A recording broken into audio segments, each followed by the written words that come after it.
That's the beauty of having guys who can do both. Let's talk a little bit about your offense. I spoke to you last night after the game. I thought there was progress there. You moved the ball. The red zone continues to sort of be the bugaboo. But just talk about what you saw on tape from the offense. Well, I thought the offense, got better again this week. Obviously the third downs were good. We ran the ball efficiently, but we moved the ball, all night. In my opinion, we had one turnover late in the game, but as far as moving the football, we moved the football. Okay, we had 1 3-and-out late in the game, so it was nice to see those guys have success on the first drive of the second half. Go down and score and keep us in the game. So that's been encouraging to watch him get better in the last 2 weeks. Last couple of questions, Vance Joseph, our guest. You guys have lost 5 straight. I don't need to remind you of that. And as you said, everything's going to be evaluated. As best you can put into words, how difficult for a first-year head coach to kind of navigate through this kind of situation?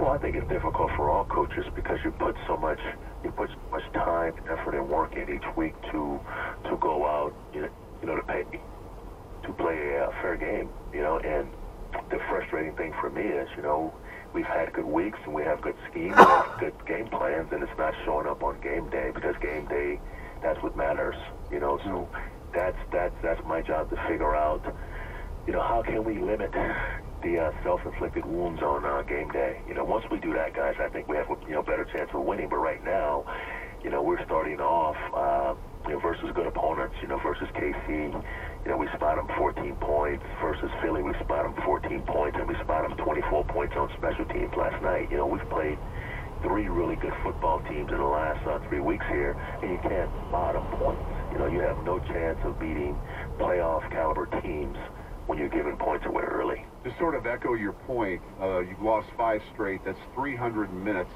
of football. And of those 300 minutes of football, your team has had to lead 4 minutes and a second. So you've been playing from behind an enormous amount of time. Last question, and I want to reference something you said, because you and I have talked about this before. You've had good weeks of practice. You think the plans are good, the schemes are good. So now as you sit here, having lost the last 5, how do you even start to go about getting this thing fixed? What do you fix if you've had good weeks of practice and the schemes are good? Well, we have to go narrow it down. We have to go narrow it down, and we have to do some things on game day to not hurt ourselves. And maybe it's doing less in certain areas.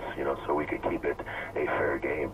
Sometimes you can have more ideas and have more scheme, but it costs you something. Okay, we have to figure